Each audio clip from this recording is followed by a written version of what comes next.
Hello, animation fans, and welcome to another iAnimate podcast. This is episode 26, and I am your host, Larry Vasquez. In this episode, we're going to have one of our very own instructors, Mr. Ted Ty. This guy has a very rich history in animation already. Started out actually in the 2D days with Disney, working on such films as Lilo and Stitch, and made that transition from 2D to CG. And so I think we're going to have a neat conversation talking about some of that here.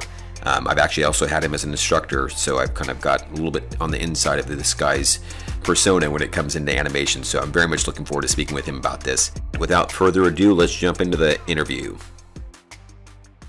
Well, Ted, thank you very much for joining us. I really appreciate your time, and we always know that you guys got lives and busy schedules, so we really do appreciate you taking some time and talking with us.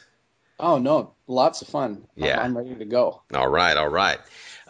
First things first, I always like diving into someone's background, and we've had a couple videos with you here at iAnimate, but I think for maybe someone listening to our podcast for the first time and catching up with you here, I always like going into the background to kind of see how each one of the guests kind of come into animation. So can you give us a quick rundown of how you got into animation? Sure. Long story short, basically I was going to be a lawyer. I applied at the law school, and, the huge application forms and transcripts, etc. I ended up applying to CalArts because it was only half a page of an application. So that's the real reason. And, at that point, I was just self-taught. I did drawings. I'm like, I heard about CalArts and how it was Disney founded, and I really never had dreamed of being a Disney animator per se. I was more exposed to National Film Board, where I grew up in Montreal, which is amazing and in its own right. But so I applied, and luckily I got in. The odds were pretty steep that year, but I got lucky, and my parents backed me 100%, and they're like, you could always go back to law school, but you're going to totally regret not going to animation school because, it's like regrets, they said, are the worst thing you could ever live with. Uh-huh. And I was like, okay. So I went to CalArts. I went 2 years and made the Disney Feature Animation internship, which was like the training program back then. Went to Florida and the Orlando studio, trained there for 3 or 4 months, and waited for a call, hopefully, from Frank Gladstone to come back, and luckily enough did, and ended up working at Disney Feature doing 2D for 10 and a half years. Mm. And then after the studio sadly closed, a lot of people were let go in waves, and I was in the second to last one. So I was actually gone about 6 months prior to it closing. And luckily enough, I got an offer from DreamWorks, and I've been at DreamWorks animating ever since, almost the same amount of time now, 10 and a half years. Now, what was your first feature over at DreamWorks? My first feature was the illustrious Shark Tale. Yes, all of you right now are going, wow, he worked on Shark Tale. That's amazing. I Jump-started your career. And not everyone gets to work on like such an amazing feature the first time out, but you get lucky. No, actually, in all honesty, people don't remember, but Shark Tale actually outperformed their expectations. I don't know if that's saying a lot, if their expectations were high or low, but it ended up doing well. And thankfully for me, I'll always look fondly upon that feature because I survived knowing next to nothing about CG. So that was, for me, survival was a reason to be happy. I wasn't being picky at that point. Now, is that where you had people that were from PDI kind of training you guys a little bit? Well, actually, when that's a good question. When I was hired, they sent me to PDI to be trained. And originally it was supposed to be 8 weeks, and then they cut it down to 5 weeks, and then they cut it down to 3 weeks. And the people at PDI, the animators there, are incredibly technically facile, and I've told this story a million times, but I find it kind of funny. I hope you don't mind if I tell it. But we were in a group, and a really great animator named Cassidy Curtis was sitting with a group of us, the newbies, and he said, well, I got to tell you, there's no such thing as a dumb question. If you are struggling for more than 10 minutes, you should get up and ask someone because people will be more than willing to help you. And he said, are there any questions? And of course, I took what he just said to heart. And I'm like, oh, I have a question. He's like, yes, you're Ted. I'm like, yeah, Ted. yep, you remembered. He's like, yep. He goes, what's your question? I said, what's IK? And there was just silence. And he looked at me and he said, inverse kinematics? Like it was a trick question. And I kind of nodded my head like, yep, and? And I think at that point he kind of shook his head. He goes, wow, there was one dumb question. But I always find that funny because he was so patient. And it's funny to look back and still remember that. Well, there's no IK in 2D animation, so I can see where you're kind of going, okay, what is this? Yeah, and everyone was talking about it, and it was just such a foreign world to me entirely, actually. With no background whatsoever in it. My goal was to go down in the annals of Disney history as being a lifer there. I loved to draw. I loved 2D. I loved everything about it, the process, the history. My mentors who had, brought me through the system, I aspired to be like them and to have my place. So what drove you then when you had to make that transition to CG? Because obviously that was a completely different transition. So what kept you motivated? I saw the writing on the wall. And at one point I asked myself, I said, well, if you start doing CG, it doesn't mean that you stop drawing. And, I really love to draw. And I just thought, well, am I limiting myself by saying I'm only a 2D animator?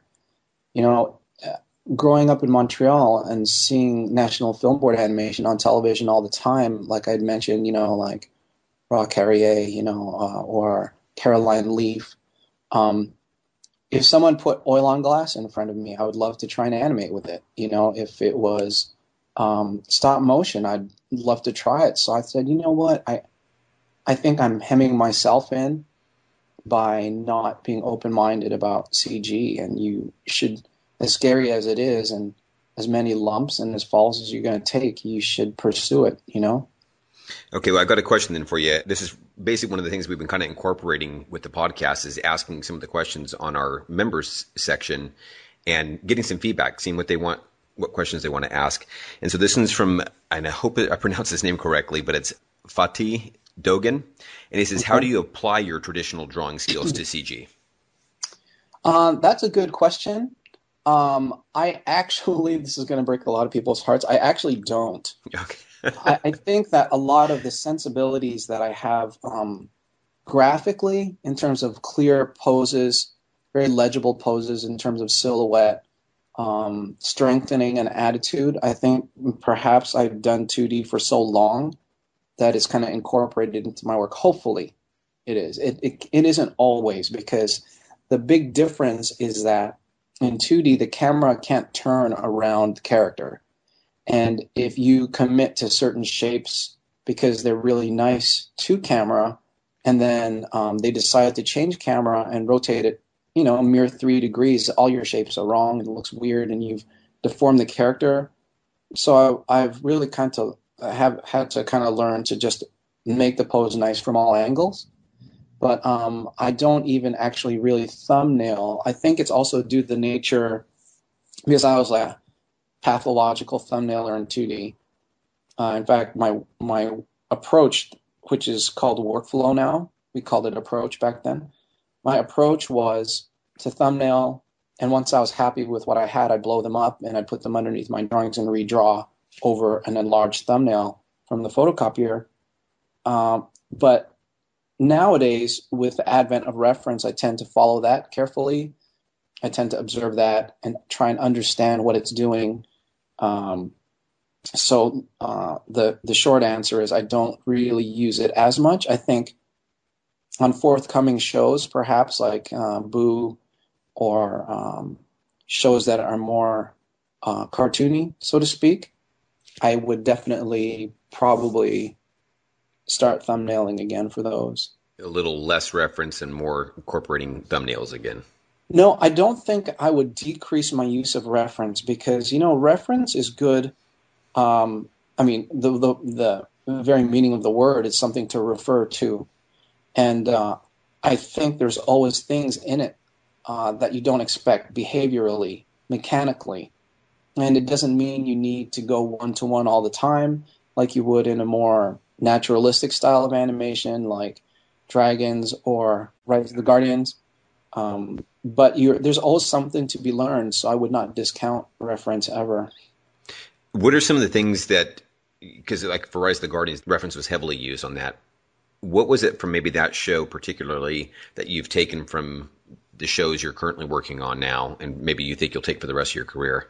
I think that, first of all, actually knowing how to use reference, I know reference is still kind of a very hot topic out there. You have animators who swear by it. You have animators that swear at it. You have everywhere in between. And I think the truth of the matter is, and it's just my opinion, I think many of those who really don't acknowledge the use of it or discourage the use of it or put down its usage probably haven't had a long enough look at what reference really provides you. A lot of people think it's cheating and you're not an animator, or they think that you're copying and you're rotoscoping. However, when you're first learning, it feels that way, but it's actually very, very difficult to understand like the complex mechanics and weight shifts that are going on in reference. And ultimately, when those are added together, what they actually do is they provide emotional output. A character is acting or speaking or reacting, but how do you embody all of those? How do you actually physicalize all of those? And really, it's just an accumulation and an amalgam of all the body mechanics put together. Body mechanics are useless for their own sake. You know, even a walk, if you're saying, wow, that's almost pure body mechanics, but there's even a reason for them to walk a certain way, whether they're happy or sad or limping, et cetera, whether they've just walked out of an office where they were laid off or promoted. That walk tells you a lot. So you can learn a lot of those things.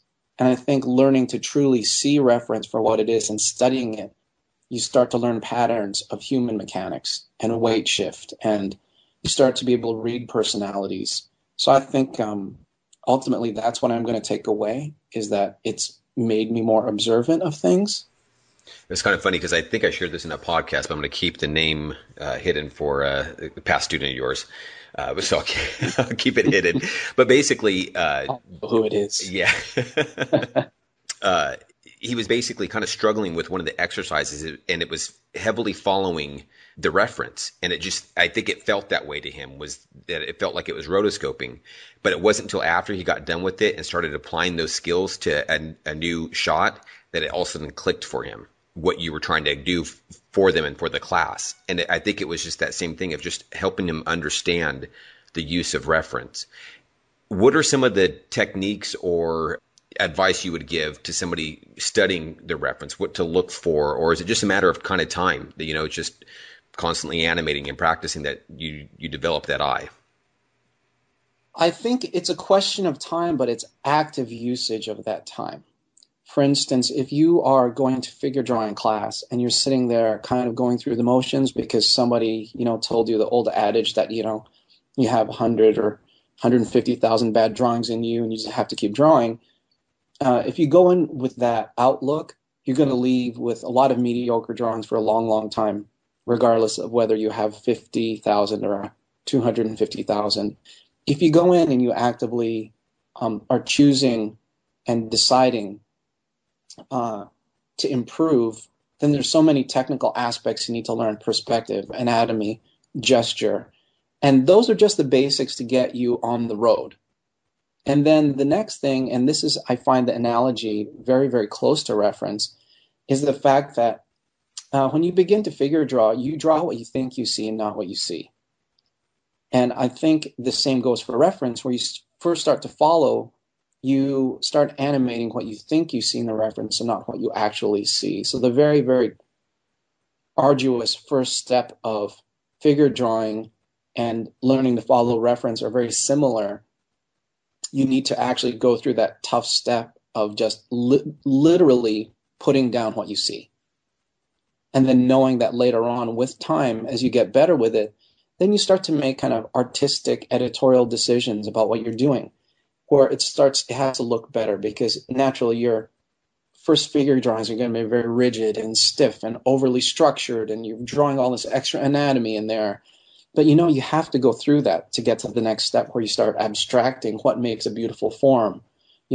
How many fewer lines you could put down to say the same thing. And that's where your style comes in. That's where your growth comes in. But you have to kind of eat your vegetables first. And it's just a lot of people can't make it through that part of learning reference, and then all of a sudden they start being easily influenced by outside voices saying, nah, reference is, you don't want to learn to copy, be an animator. I'm like, really? I would think I would speak with some authority about what it takes to animate, at least in terms of experience that I have. Anything that you can use to improve your work, I'm going to use it. There's no room for being a purist when that means possibly excluding a tool that I can use or a new skill I can learn just because someone has an opinion on it that they can't really support. So part of it's just getting past that hump where pushing through that. The hump's tough, and I think a lot of the time people just go, just follow reference, just follow your reference. They don't kind of explain what to look for. And I think your question is what to look for. And I think, like you said, time is part of it, but also just breaking things down simply and not trying to do everything at once and not trying to do a key every 2 frames. The same things apply where you're looking for the strongest poses in your work. And by that, I mean the poses that convey the clearest attitude in your reference. And kind of earmarking those and going, okay, there's an attitude that I definitely want. So that's at frame 35. Okay, and what happens there? And I got to look at it. And you just take it from there one step at a time, looking at the root and then looking at the chest and then looking, making sure the feet are working if it's a wide shot, and then the arms and head, so you just take it one step at a time. Do you feel like some of your 2D background, maybe with a lot of the figure drawing that you'd done, do you feel like that's kind of helped you in dissecting your reference, knowing what to look for, or? No, it really has not, strangely, because understanding reference is being able to understand movement in multiple axes and rotations, and it just takes a while to see things. Okay. It just takes a while to see things. So just practice. Yeah, and an active practice and wanting to understand what's happening and having a willingness to be excited by discoveries of something that one person would go, oh man, I gotta follow reference. Come on, he's not doing anything. There's nothing happening. Why do I need reference? I could just eyeball it. Well, you know what? The person who looks at that same reference goes, wow, what is happening? This is so subtle. Oh, there's a weight shift right there. And look at how the hips kind of tilt. That's what's giving it that attitude. And then you come out of it having really improved. And not only that, you've also done 2 things. You've also gotten past your discomfort to grow. Mm-hmm. That's one of the things I've really enjoyed in this field is just the idea to want to continually grow. I've noticed from a lot of the people around iAnimate, instructors, the students, is not feeling like they've arrived. And you've been in the industry for how long now? 22, 23 years. Yeah, and you're still going, I still got so much to learn. Yeah, it's scary. It's really scary. Okay, well, let me ask you this then. What advice would you give then to somebody who wants to succeed in this industry then?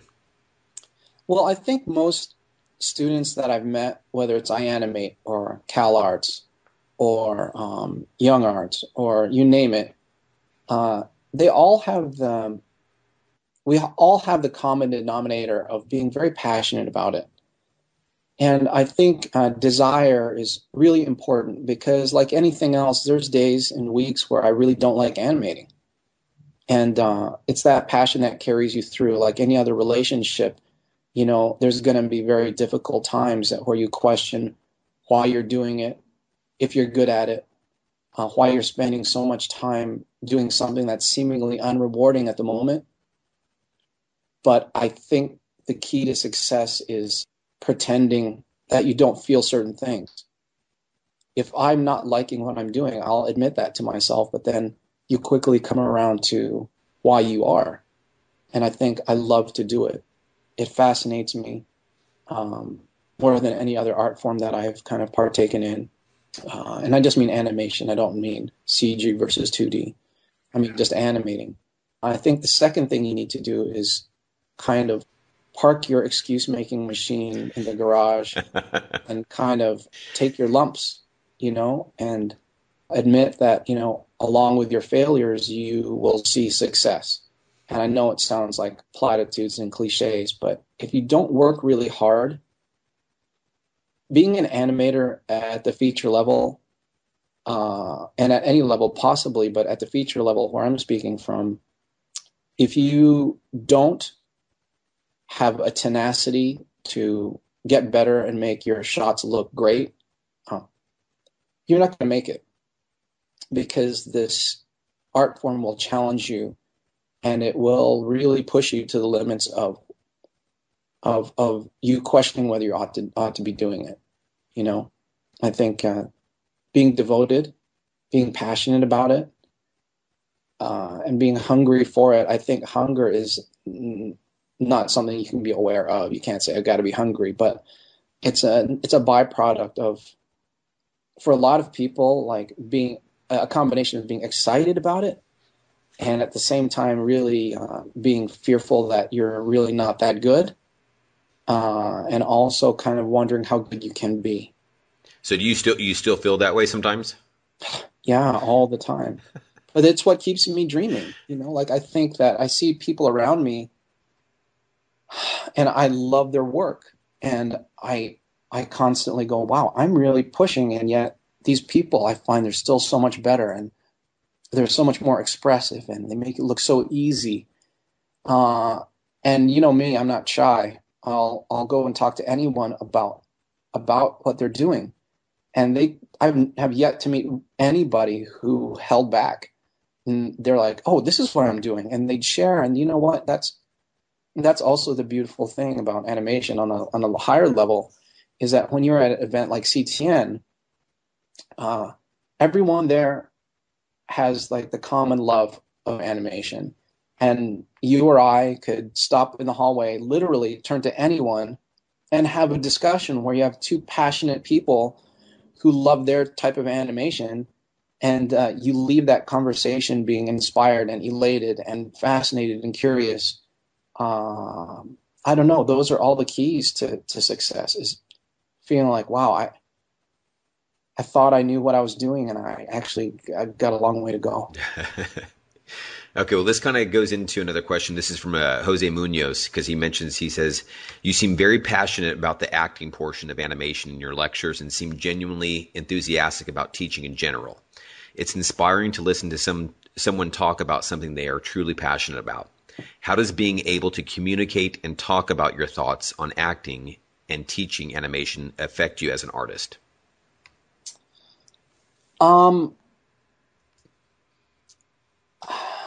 That's a good question. And I think the whole teaching aspect of my life has been something that I'm incredibly grateful for and humbled by.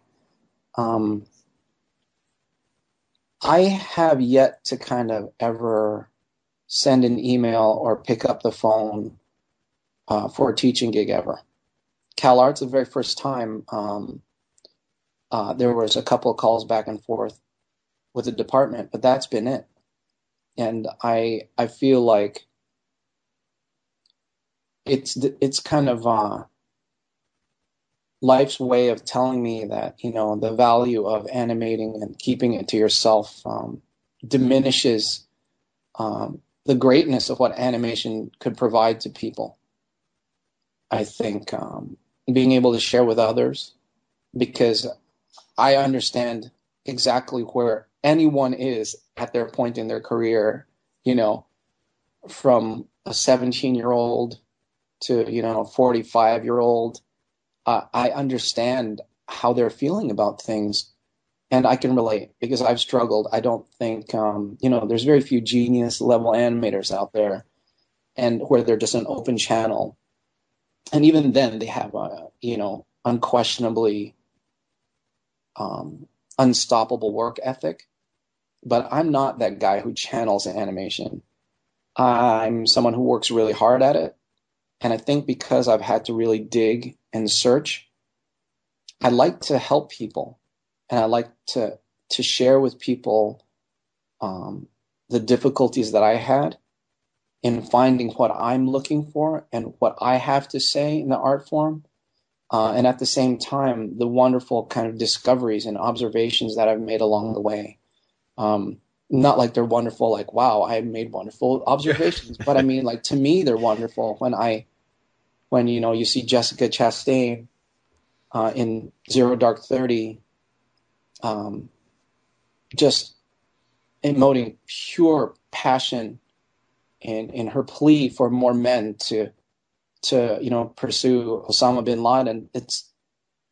We have so much to learn from a scene like that, where we see the different stages of how her face is reacting to her thought process of how she has to approach her supervisor to get what she wants. And it's so advanced that I don't think in my lifetime I'll have the material or the skill to portray it. But you know what? Like, I like sharing with people that, hey, this is what we should aspire to. And whether it's someone who's going into VizDev or storyboard or rigging or lighting, and specifically for us, animation, teaching makes you better because you vocalize what means something to you, and then you could possibly have someone share with you what inspires them, and it kind of solidifies in your own mind a lot of concepts. And again, it brings you back to like the kind of awe-inspiring amount of things that I have yet to discover that I'm dying to, Being a past student of yours, though, too, I also felt like there was a particular passion for your students. You kind of, for lack of a better term, owned them, And I mean that in a way that it was like a Go ahead. mama grizzly bear, would hey, those are my students, Yeah. And so, what is it about that you take ownership in? Because you know what, it's so funny you should say that. Actually, no one has ever brought that up, ever. I feel that way because you know what, like, the passion of my students makes me feel as if I owe them 100%. If they're giving me 100%, if they've taken their time, and some student in Sweden is going to be up at 4 in the morning, or Italy or England or Spain, and they're paying to learn, I owe them that. I owe them that respect, and I owe them that effort if they continue to put that effort in. But I guess, for lack of a better word, I'm very possessive of my students, because you know what? For 14 weeks, if they devote themselves to their work 100%, I'll devote myself to them improving as much as they can. I just feel like the key to becoming a great anything, but in our case, animator, starts with somebody believing in you. And I think I default believe in people, and I need to be let down. I'm not the reverse, where I'm like, well, you better prove yourself to me, because you know what? Like, that doesn't serve any purpose. I think you can, like, I can be tough on people, and I have high expectations, but you know what? I think when I have my group, I really just want them to be the best animator they can possibly be by the time they leave my workshop or my class. And that is to say, until they have a new teacher and then they learn more. Just at least for my 14 weeks, we're going to just have fun together. and we're going to learn together, and we're going to work really hard together. But there's such a value in relationships. Yeah, yeah. And I think people forget that it's about people, you know? It's about, like, animation can be so, like, high concept, and people are stratified, good animator, bad animator. But you know what? How do you discern that, really? Yeah, there's the technical skills, and, obviously, if someone's really, really good, it's going to show. But, that's not the measure of an animator, because we're not all on the same measuring stick. Someone who's fantastic now could peter out, and that other person who's, the slow starter could continue to grow forever and bypass them. But I think you have to kind of cultivate the fact that everyone's different. Honestly, like, and you would know this from your wrestling background, and for me in my martial arts background, the reason we enjoyed it is the fact that it's a collective group of people learning the same techniques, really, literally the same techniques, but every individual internalizes them in a different way. Some people get it quicker, some people get it slower. But in a group environment, all of a sudden you're challenging yourself to be your best. And when you have a coach that believes in you and just doesn't single out the really talented one, quote unquote, Yeah. then you have a unified group of people. And so not only have you helped someone believe in themselves by making them work for it, and you just guide them, but they work for it and they get better for themselves, then everyone in that group sees that they're treated equal, and they root for one another. Mm-hmm. And then you bond with those people for a lifetime. Yeah. And then and all of a sudden the art form means more. I know it's kind of like heady to be saying that, but what inspires people to be animators? You want to create out of nowhere. And what better to fuel that than by believing in yourself and others and being excited? Yeah. Having gone through, like, a lot of training that you've had, when you go through the same intense experience as someone else, that it means so much more, that Yeah, you see absolutely. your friends succeed. Yeah. And all of a sudden you're even better because you focus more. You're like, this is our group. Mm-hmm. There's a And level of intensity that rises from everybody. right. But then all of a sudden you're a collective and you're not an individual. And somehow that brings your game up. Mm-hmm. It brings your individual game up when everyone around you believes in you as much as you do. And you're rooting for that next person just as much. And I think I feel that same kind of possessiveness in the environment where I want to create a group that really cares for one another and can see, like, because, in one class, Larry, you've seen people do well at the beginning and struggle in the middle and then, maybe struggle at the end, or vice versa. Like, everyone's arc of improvement fluctuates during one workshop. Mm-hmm. But you know what? Everyone's there for one another. And everyone wants to see each other succeed in an environment where everyone's treated the same and being pushed equally, and you're asking the same thing of everyone, and hopefully they're delivering. Mm-hmm. Because it's about, like, kind of making sure that you're honest with yourself. And I think that group honesty and that bond, that's why I am, like, Mama Grizzly Bear. I dig it, man. I dig it. Okay, well, here's a question Does from that one of make your. any sense? No, absolutely, Is it just absolutely. babbling? Am I babbling? I'm a master of the edit too, so no, Oh, I'm just okay. kidding. That's some great stuff. No, honestly, I think self motivation is absolutely essential, but the difference a great coach, or in this case, a great instructor, can bring to that I think, is invaluable. I having my background in wrestling, where we had a great coach, it made all the difference in the world. So I get what you're talking about there. It does. It just raises the level from everybody. And also too, Larry, like, a lot of us as artists come from a background where we weren't necessarily accepted in normal social circles. And if you're dealing with a more sensitive type person, right? I think the thing too that I feel very possessive about is the fact that I was always the guy picked last. And I'll be damned if anyone in my class gets treated badly because they don't show that potential. Mm. I think everyone's got the potential as long as they are there working. Mm-hmm. And then, then I'm there. I've got their back. Very cool. if they work hard. If they don't work hard, sayonara, sucker. Why are you going to bring 100% if they aren't, huh? Yeah, no, honestly, that's the lesson they need to learn. Yeah. You know, Yeah. like I don't like when people say, "Oh, teacher doesn't inspire me, so I'm not going to work." Really? Then you're going to have a very short kind of line of success in your life. You better take your head out of your behind, because you know what, you're not getting anywhere with that attitude. Okay, this is a question from one of your past students, Martin Smith. Oh boy. Yep. He says, Oh no. Okay, here we go. who's your favorite Martin Smith that you've ever had in class?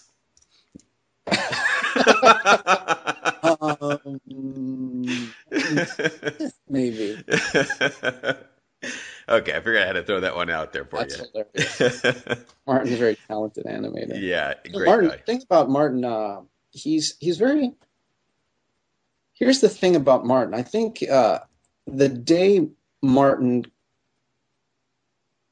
actually believes that, wow, like I can really, like, he obviously knows and believes he can do it, and you know he's a great animator. But I think there's part of Martin that always goes, really, you know, like I can do that. Almost And surprised. yeah, and I think it's very humble and it's very refreshing. But at the same time, I think the day Martin kind of goes, I got this, he'll see a new level, you know. But that's the great discovery for everyone. That's the horizon that you want to see coming over the hill. You know, everyone's hill is different. Yeah. Okay, well, this goes into a question from our very own Jason Ryan. He was supposed to be here tonight on this podcast, but he's a little under the weather. So, Feel better, Jason? yeah, a little shout out to Jay. He asks, what do you feel is your weakest and strongest animation skills? Acting, mechanics, facial performance, awesome at everything? Oh, I wish I could say awesome at everything. I think my weakest point is very kind of mundane body mechanics. I think I think uh, I think my weakest point is when I have a shot that's replete full of characters uh, that all need to be walking, running, etc. I think I tend to get a little diffused, wanting to go quickly, and I think I could probably do a little bit better on that.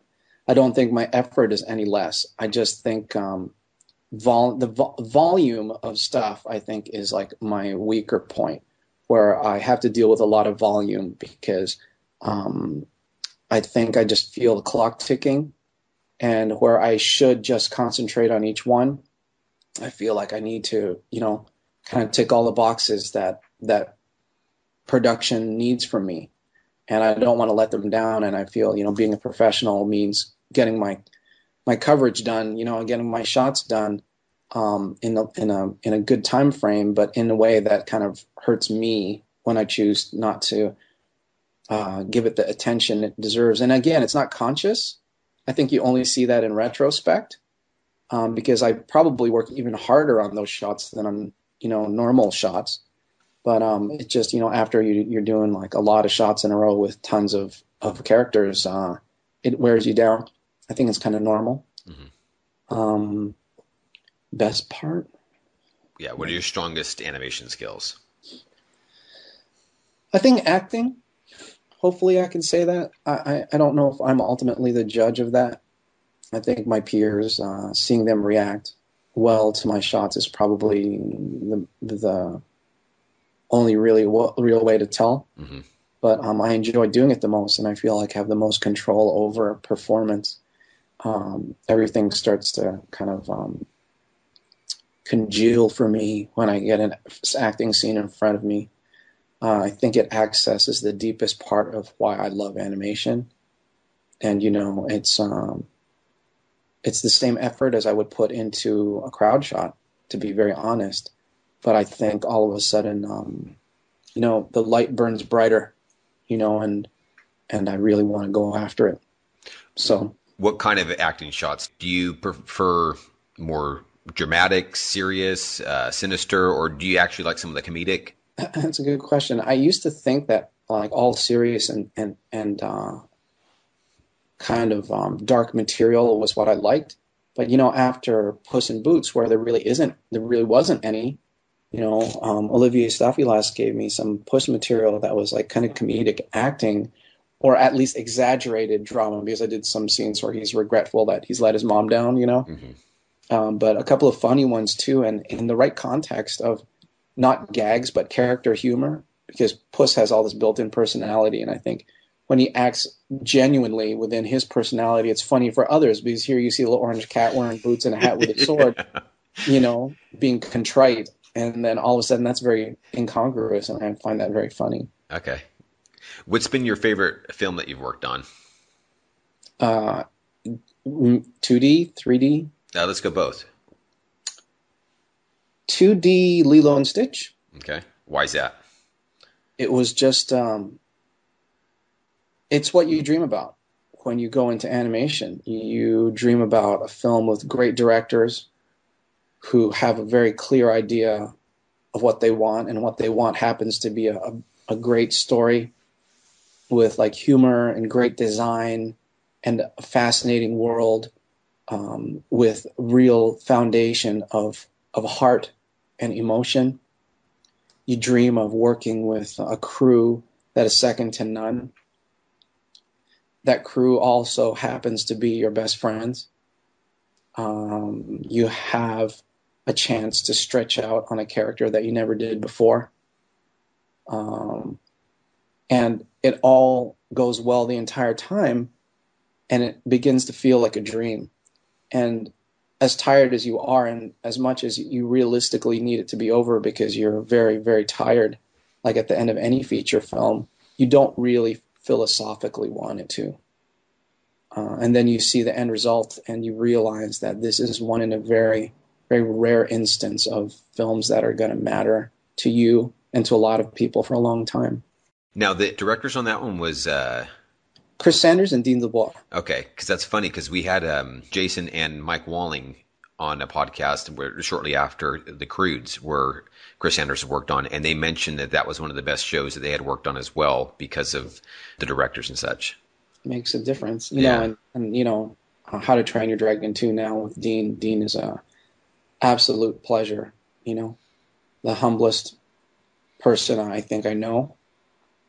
Which is in itself humbling for others, because he's someone with that much ability to not carry any kind of attitude. He's the most accessible, true person, honest and straightforward and forthcoming, very deep person, but fiercely motivated, incredibly skilled, and just a master of what he's doing. He's the captain of the ship, and it, and you would row to the edge of the earth if it were flat for him. I want to come back to How to Train Your Dragon 2 here, but what's your most enjoyable CG film that you've worked on? Probably, I don't know. I've had a lot of fun on different ones in different ways. I had a lot of fun on Shrek 4 because Mike Mitchell, the director, was such a blast, and Jason Reisig was hoping on that show, and it was just a great time. Like, everyone had a great, great time. We wish it would have reflected in the box office a little more. I mean, it still did astronomical numbers, but not quite astronomical enough as someone had wanted. Puss and Boots was great because it was probably the first film where someone decided to take me under their wing and said, I'm going to bring you up to who I think you can be, and you don't even know it. And I'm like, okay, I'm going. And who's that, if you don't mind me asking? Okay. Olivier Stafilas. And he saw my 2D reel, and he's like, no offense, but you're not here in your CG. And I go, I'm trying, man. I'm trying. And he said, you know what, we'll take care of it. And then he ended up pulling me onto his team. And I was on a great team before, Humpty Dumpty, with Anthony Graham, my supervisor in Humpty, who's a master at comedic acting. Speaking of comedic acting, he was doing a great job, but I think Olivier saw that little extra and decided that, I'm gonna take you along. And he did. So that was a great time because he saw something in me, and it made me believe in me more. And then Rise of the Guardians was probably where I felt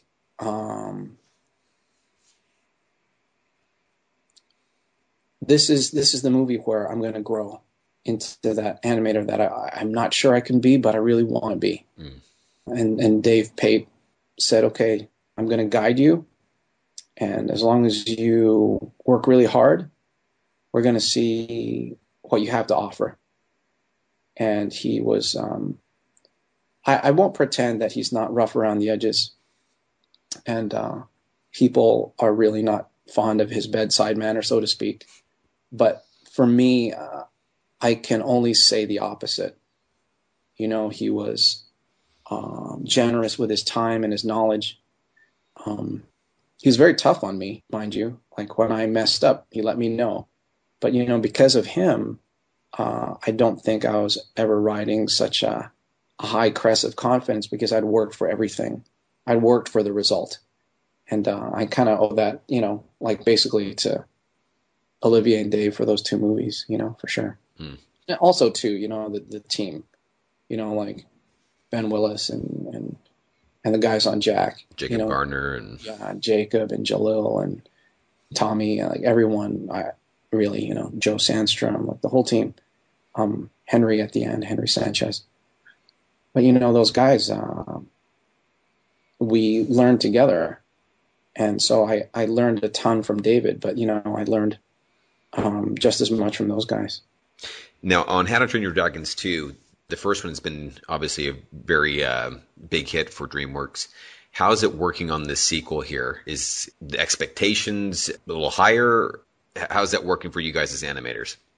Well, the expectations are very high. You know, the level of animation is probably unlike anything I've ever seen.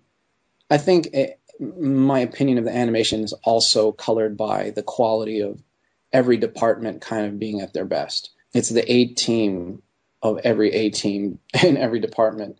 So, you know, having seen a screening like a week and a half ago, I have to say, in my opinion, that I don't think at the feature level for the type of animation we do, excluding like Miyazaki and those styles within feature animation in North America, I don't think people have ever seen anything like this. That's awesome. Yeah, and I'm not just like tooting our horn, you know, granted, like Rise of the Guardians for me personally was a great movie, but, you know, overall, I mean, I think in a lot of ways it could have been better. But Dragons just knocks you on your behind because you're like, wow. You wonder whether it's a little too much for people to take in, you know. Because the sequels is tough, especially, you know, off of a great film. I think there's, to a certain degree, an unfair expectation of the sequel because of the previous one. And so I can see where, with such a big hit as the first one, where it could be difficult and maybe a little stressful at times to work on this one here. Well, Ted, I really do appreciate your time. I don't want to take up any more. It's always a treat to get you on. And again, just even for myself, having you as an instructor in the past, it's always great to get a little extra time with you. So I really appreciate your time. Thank you so much. That was really, really fun. I hope I don't bore people to death. No, thanks again, Ted. Appreciate it. Thank you. Take care.